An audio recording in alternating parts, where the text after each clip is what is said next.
1절에 보니까 여호수아가 여리고라는 성에 2명의 정탐꾼을 보냈는데, 정탐꾼들은 성에 진입하자마자 이 보안의 사각지대를 찾았고, 또 그곳을 창녀 라합의 집으로 선택했다는 것을 알 수가 있습니다. 그런데 2절, 3절에 이런 일이 벌어집니다. 함께 읽으실까요? 시작. 그런데 여리고 왕에게 이런 말이 들려왔습니다. 보십시오. 이스라엘 자손 몇 사람이 이 땅을 몰래 샅샅이 살피러 오늘 밤 여기에 왔습니다. 그러자 여리고 왕은 라합에게 전가를 보냈습니다. 내게로 와서 내 집에 들어온 사람들을 끌어내어라. 그들이 이 땅을 몰래 살피러 왔기 때문이다. 자, 보안의 사각지대이면서 지형지물에 대한 정보를 쉽게 캘 수 있는 장소라고 정탐꾼들은 생각을 했는데, 어느새 이 정보가 여리고 왕의 귀에 들어가 버린 겁니다. 아마도 이제 여리고도 위협 세력으로 등장한 이스라엘을 굉장히 경계를 했던 것 같습니다. 자, 이 여리고 왕에게까지 정탐꾼 잠입 소식이 이제 알려짐으로 말미암아 이제 정탐꾼의 목숨은 이제 누구에게 달려 있겠습니까? 이제 기생 라합에게 달려 있게 된 것입니다. 자, 이렇게 쉽게 노출될 장소에 정탐꾼들이 그러면 왜 갔을까? 하나님은 왜 이쪽으로 인도를 했을까? 정탐꾼들의 입장에서 보면 즉발의 위기지만 라합의 입장에서 볼 때는 믿음을 증명할 아주 좋은 기회가, 가족들이 살아나고 자신이 살아난 좋은 기회가 되었다라는 겁니다. 여기서 하나님의 구원의 섭리가 있는 거죠. 하나님의 사랑의 범위, 하나님의 구원의 범위는 직업이나 출신이나 지위를 고려하지 않는다는 겁니다. 온전히 한 영혼을 바라보시는 하나님이심을 우리가 알 수가 있습니다. 그리고 동시에 하나님은 라합의 집으로 정탐꾼을 보냄으로 말미암아 정탐꾼들의 생명도 책임져 주십니다. 이게 하나님의 구원의 섭리다라는 거예요. 하나님은 구원받은 백성을 어떻게, 순종하는 백성을 어떻게 지켜주시는가라는 겁니다. 자, 하나님에 대해서 기이하게 여기며 하나님을 믿고자 하는 유일한 한 사람 라합을 콕 집어가지고 정탐꾼을 보내주신 거예요. 이게 하나님의 지혜다라는 거죠.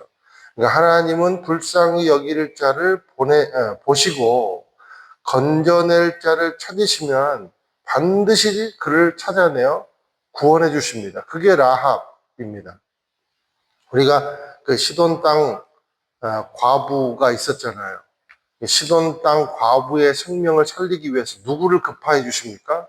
엘리야라는 사람을 급파해 주시지 않습니까? 근데 엘리야는 당시에요, 이세벨에게 수배를 당한 도망자 신세였습니다. 그런데 엘리야가 간 시돈 땅은요, 이세벨의 조국이에요, 조국. 고향 땅이에요. 그런데 시돈에게 엘리야는 시돈은 엘리야에게 어떤 곳과 같냐면 폭풍의 눈, 가장 안전지대. 설마 거기로 도망갔을까? 네, 그렇게 생각한 아주 안전지대였습니다. 그러니까 하나님은요, 한 생명을 구원하시기 위해서 믿음의 사람들을 급파하신다는 겁니다. 하나님은 한 생명을 위해서 어쩌면 우리를 급파해 주신다는 거예요. 저와 여러분이 어떤 사람을 만났을 때, 이 사람에겐 진짜, 뭔가 느낌이 있어요. 영적인 느낌이. 이 사람에게 복음을 전하지 않으면 안 되겠다라는 그런 사람이 있다는 거예요. 그럼 급파된 겁니다. 저와 여러분이. 자, 우리가 그리고 순종하며 나아갈 때 하나님은요, 순종하는 자도 지키시고, 그러니까 하나님의 사람도 지키시고, 건지고자 하는 생명도 건진다라는 거예요. 이게 전도입니다. 이게 사람 살리는 거예요. 이제 3절에서 6절에 보니까 라합이 이 그 체포조를 따돌리는 그런 장면들이 나옵니다. 자, 정탐꾼들이 첩보 활동도 제대로 못 해보고 굉장히 지금 위험에 빠진 겁니다.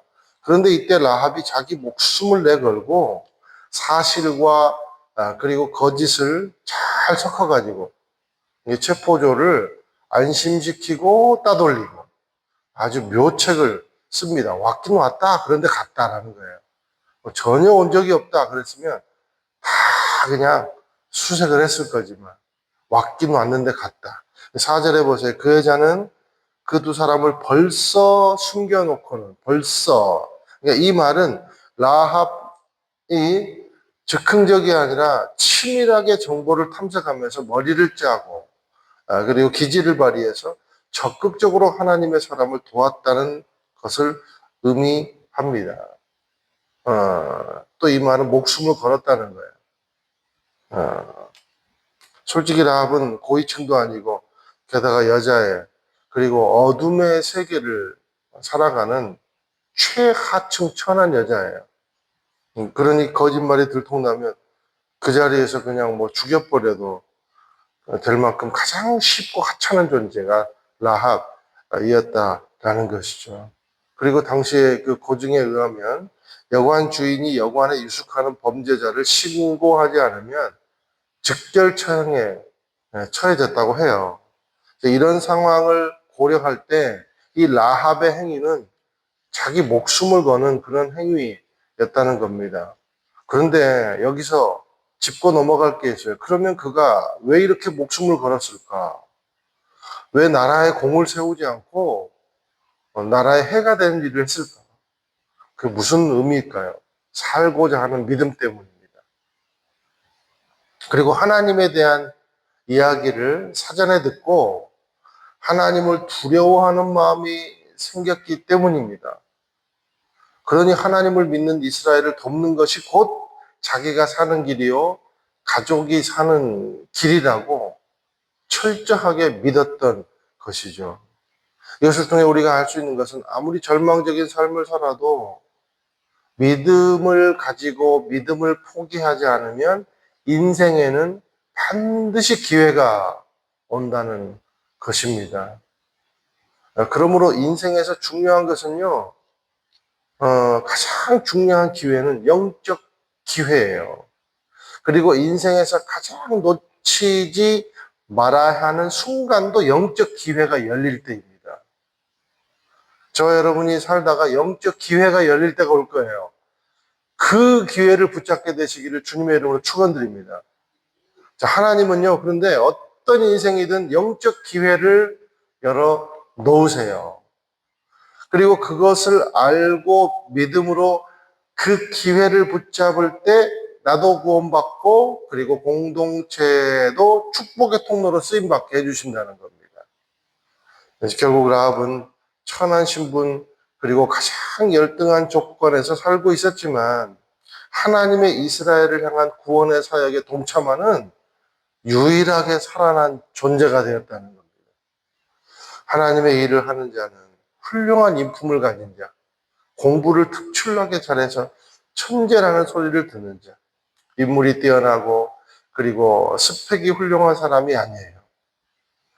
하나님을 두려워하고 하나님을 믿는 모든, 하나님을 신뢰하는 모든 사람이 하나님의 일을 할 수 있습니다. 저와 여러분이 오늘 하나님께 순종함으로 말미암아 사람을 건져내고 가정을 새롭게 하고 주변을 새롭게 하는 놀라운 축복의 통로가 되기를 주님의 이름으로 축원을 드립니다.